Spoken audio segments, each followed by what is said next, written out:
अस्सलाम वालेकुम viewers. Ashraf Suhail YouTube channel में खुश आमदीद। आज हमारा मौजू जो है वो हमारा जो रीजन है इसकी जियो पोलिटिकल सूरत हाल, स्ट्रेटजिक जो इसमें तब्दीलियाँ आ रही हैं वो है, और इस सारी सिचुएशन के जो मेन प्लेयर्स हैं वो हैं पाकिस्तान और इंडिया। लेकिन ये जो मेन प्लेयर्स हैं इनके पीछे कुछ की प्लेयर्स भी हैं, यानी पाकिस्तान के साथ ही जुड़ा हुआ ईरान इसका एक की प्लेयर है, पाकिस्तान के शमाल में चीन इसका एक बहुत की प्लेयर है, और चीन के साथ मुंसलिक रशिया भी इसका एक प्लेयर है। ये जो व्लॉग है इसमें हम ये भी देखेंगे कि ये सारी सूरत हाल जौन सी है उसमें अमेरिका का क्या इंटरेस्ट है और वो किस हद तक इसमें शामिल है, और इस सारे खेल में, इस सारे मामलात में जो इस रीजन के ममालिक हैं, यानी साउथ एशिया के जो ममालिक हैं जितने भी हैं, उनकी क्या पोजीशन है। लेकिन मेन प्लेयर्स इसके जौन से हैं वो इंडिया और पाकिस्तान है। और जब हम रीजन की बात करते हैं, अफ़गानिस्तान की बात करते हैं, ईरान की बात करते हैं, अमेरिका और रूस की बात करते हैं, तो फिर डेफिनेटली जो इस्लामी रियासतें हैं ख़ासतौर पर मिडल ईस्ट में उनका इंटरेस्ट भी इसमें हम देखेंगे कि क्या है और वो किस तरह से इसमें किरदार अदा कर सकती है। ये सारे प्लेयर्स हैं इस गेम के जिसका मैं आज आपसे ज़िक्र करने लगा हूँ। और मैं इसका ज़िक्र करूँगा अभी 3-4 दिन पहले, आज 13 जनवरी 2025 है, और आई थिंक सो कि 9 जनवरी 2025 को दुबई में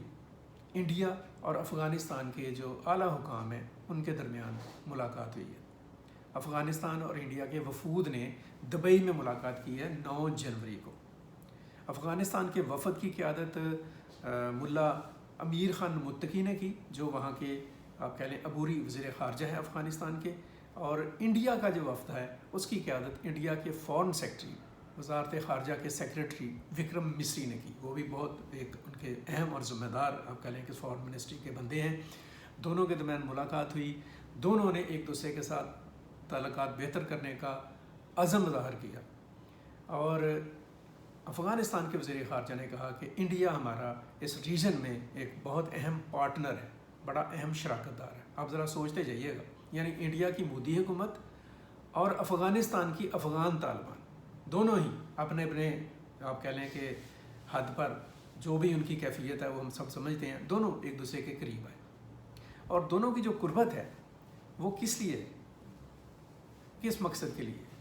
इकॉनमीज़ और बाकी चीज़ें तो चलती रहेंगी साथ साथ, लेकिन डेफिनेटली इन दोनों की कुर्बत का एक जो बुनियादी मरकज़ है वो है पाकिस्तान, कि दोनों ही पाकिस्तान को किसी न किसी शक्ल में ज़िक पहुंचाना चाहते हैं। अब मैं ज़रा 9 जनवरी 2025 से थोड़ा सा पीछे जाता हूँ। 24 दिसंबर 2024 को पाकिस्तान की अफवाज ने एयर स्ट्राइक किया अफ़गानिस्तान के सूबे पक्तिया में, और वहाँ पर जो फितना अल ख्वारिज या अफ़गान जो पाकिस्तान टीटीपी कालदम टीटीपी के जो लोग हैं उनके ठिकानों के ऊपर हमला किया पाकिस्तान ने, और रिपोर्टेडली वहाँ पे 71 लोग जो उनसे थे, 71 लोग मारे गए। अफ़गानिस्तान का क्लेम है कि उसमें ख़वातीन और बच्चे थे, जबकि हकीकत ये है कि वहाँ पर, और अफ़गानिस्तान ने ख़ुद भी इसको एडमिट किया है, पाकिस्तान ने भी इसका ऐलान किया कि वहाँ पे दहशतगर्द, बहुत ख़तरनाक किस्म के दहशतगर्दों को वहाँ पे मारा गया है, जो कि एक अरसे से अफ़गानिस्तान का इलाका जो है उसमें पनाह लिए हुए हैं, और वहाँ से उठ के पाकिस्तान की हदूद को क्रॉस करते हैं, सरहद की खिलाफ वर्जी करते हैं और पाकिस्तान में आकर हमला आवर होते हैं। और इससे तो कोई, मेरा नहीं ख्याल है कि कोई ढपी कोई चीज़ है कि पिछले 3-3.5 साल से जब से अफ़गान तालिबान की अबूरी हुकूमत कायम है, बजाय इस बात के कि दहशतगर्दी की लहर जो है उसमें कमी आती, दहशतगर्दों के हमलों में इजाफा हुआ है। एक तवत्तर के साथ दहशतगर्द अफ़गानिस्तान से पाकिस्तान में हमलावर हो रहे हैं। पाकिस्तान ने इसके ऊपर अफ़गानिस्तान से रब्ता भी किया, सफारती ज़राए से भी, और उसके बाद सियासी ज़राए से भी, फिर उसके बाद अस्करी ज़राए से भी, और ये सारी चीज़ें जो सी हैं। इसके बावजूद अफ़गान जो तालिबान हुकूमत है वो इन शरपसंदों को, इन फितना गरों को, या ये जो दहशतगर्द हैं इनको लगाम डालने में नाकाम साबित हो रही है। इसी वजह से पाकिस्तान ने ख़ुद एक्शन लिया। और यहाँ पर मैं थोड़ा सा और पीछे जाकर आपको बताऊँगा कि 15 अगस्त 2021 को काबुल में जब अफ़गान तालिबान की अबूरी हुकूमत कायम हुई, तो वहाँ पर पाकिस्तान के ISI के उस वक्त के सरबराह जनरल फैज़ अमीर, जो आजकल अंडर ट्रायल हैं पाकिस्तान में, वो भी मौजूद थे और उनकी चाय पीते हुए की तस्वीर भी है। यानी ये इंडिकेशन दिया गया कि अफ़गान तालिबान पाकिस्तान के बहुत अच्छे दोस्त साबित होंगे, بٹ ناؤ آفٹر 3.5 ایئر ہم دیکھ ہی رہے ہیں کہ افغان طالبان جو سے ہیں ان کے پاکستان کے ساتھ تعلقات نہیں بن سکے، بلکہ وہ اوپر سے گھوم کے انڈیا کے ساتھ ہاتھ ملا رہے ہیں۔ یہ جو اسٹریٹجک آپ کہہ لیں کہ نئی ایک چکر بندی ہے، یہ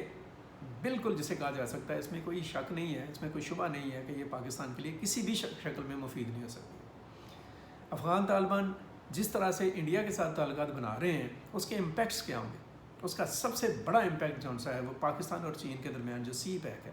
اور اس سے بھی اگلا جو سٹیج ہے بیلٹ اینڈ روڈ انیشیٹو جو سا ہے چین کا، اس کو ڈیمیج کرنے کی ایک کوشش ہوگی۔ اور یہ جو ڈیمیج ہے یہ اگر اس کے اوپر حملہ ہوتا ہے، اور پہلے بھی ہوتے ہیں افغانستان سے سی پیک کے پروجیکٹس کے اوپر پاکستان کی اکانومی کو ڈسٹرائب کرنے کے لیے، وہاں پر ڈائریکٹ اور انڈائریکٹ انڈیا جو سا انوالو رہتا ہے۔ اور پھر ادھر سے چابہار ہے جو ایران کی بندرگاہ ہے، اس کے ذریعے سے بھی انڈیا جو سا ہے وہ یہاں پہ گھسنے کی کوشش کر رہا ہے۔ ٹھیک ہے، اس کا رائٹ ہے کہ وہ جہاں جا کے مرضی اپنی وہ ایک اپنا ایک جگہ بنائے، لیکن وہ جگہ اگر ڈسٹریکشن کے لیے استعمال ہوتی ہے، جیسے ہم نے دیکھا بھی کہ انڈین جاسوس بھی پکڑے گئے اس وقت بھی پاکستان کے وہ قابو میں کلبھوشن جو سا ہے، تو یہ ساری چیزیں جو سی ہیں اس چیز کا انڈیکیشن ہے کہ یہ جو تعلقات ہیں یہ ڈسٹرب کریں گے سی پیک کو اور روڈ اینڈ بیلٹ کو۔ اس کے اوپر چین کو سوچنے کی ضرورت ہے کہ اس نے کیا لائن اختیار کرنی ہے، جو کہ اس وقت افغانستان میں انویسٹمنٹ بھی کر رہا ہے اور کوشش میں ہے کہ یہ ساری صورتحال جو سی اس کو کسی طرح انگیج کرے۔ اور اس کے اوپر رشیا کو بھی سوچنے کی ضرورت ہے، جو کہ ریجن میں اپنے تعلقات کو بہتر کرنے کی کوشش کر رہا ہے، انکلوڈنگ پاکستان، افغانستان اور جو سینٹرل ایشیا ہے اس کے ممالک کے ساتھ۔ یہ چیزیں جو سی ہیں آگے بڑھ کر مڈل ایسٹ کے کنٹریز کے لیے بھی ایک آپ کہہ لیں کہ پوائنٹ آف چیلنج جو سی ہیں بنے گی۔ تو یہ جو سارا کھیل ہے اور یہ جو سارا معاملہ ہے، اس معاملے میں اس کو اتنی آسانی سے اگنور نہیں کیا جا سکتا۔ پاکستان اس کے اوپر کیا کر سکتا ہے؟ پاکستان کو اس کے اوپر بہت زیادہ تدبر اور تحمل کے ساتھ اور بڑی دور اندیشی کے ساتھ غور کرنے کی ضرورت ہے۔ پاکستان کی پولیٹیکل لیڈرشپ کو اور پاکستان کی جو آرمیڈ لیڈرشپ ہے اس کو، دونوں کو، یعنی پاکستان کی دفاعی اور پاکستان کی سیاسی قیادت کو اس کے اوپر بہت ہی ہم آہنگی کے ساتھ اور بڑی گہرائی کے ساتھ اس ساری صورتحال کا جائزہ لینا ہوگا۔ افغانستان کے لیے یہ میسیج ہے کہ آپ یاد رکھیں کہ انڈیا خطے کے سارے ملکوں کے ساتھ ہی دوستی کر چکا ہے، سری لنکا کے ساتھ، بنگلہ دیش کے ساتھ اور بھوٹان کے ساتھ، مالدیو کے ساتھ، نیپال کے ساتھ، لیکن ان ملکوں کو انڈیا سے کبھی کوئی فائدہ نہیں پہنچا۔ اور ابھی تازہ ترین مثال بنگلہ دیش کی ہے، جو کہ جولیاں اٹھا کے بددعائیں دے رہے ہیں کہ انڈیا نے ہمارے ساتھ کر کیا دیا۔ افغان طالبان بھی تیار رہے ہیں، لیکن میرا خیال ہے کہ افغان طالبان کو یہ بات سمجھ نہیں آئے گی، نہ ہی انڈیا کو یہ بات سمجھ آئے گی۔ دونوں جسے ہم کہتے ہیں نا کہ ایک طرح کا وہ لوہے کو لوہا ٹکرانے والی بات ہے، اور دیکھا جائے گا آگے جا کر کہ افغان طالبان زیادہ شدت پسند ثابت ہوتے ہیں یا مودی سرکار زیادہ ہندو پرست یا ہندو شدت پسندی کا مظاہرہ کرتی ہے، یہ آنے والے وقت میں پتہ چلے گا۔ لیکن یہ جو ٹائز ہیں انڈیا اور افغانستان کی، یہ ڈیفینیٹلی پاکستان کو ڈسٹرب کرنے کی کوشش ہوگی، اور اس ڈسٹربنس کا جو آپ کہہ لیں کہ امپیکٹ ہے وہ پاکستان تک نہیں رہے گا، یہ ایران میں بھی جائے گا، یہ چین تک پہنچے گا، یہ رشیا تک جائے گا، اور بیہائنڈ دی کرٹن جو امریکہ پیچھے سے ڈوریاں لا رہا ہے سی پیک اور روڈ اینڈ بیلٹ کے خلاف، اس کے اوپر بھی اس کا امپیکٹ ہوگا۔ یعنی یہ جو ریجنل یہ جو ڈیولپمنٹ ہے، یہ انٹرنیشنل جو سرکمسٹینسز ہیں یا ان کے حالات اور واقعات ہیں، ان کے اوپر اثر انداز ہوگی۔ مزید اس پر ہم بات کرتے رہیں گے، لیکن ابھی تک اتنا ہی۔ مجھے اجازت دیجیے گا، اللہ حافظ۔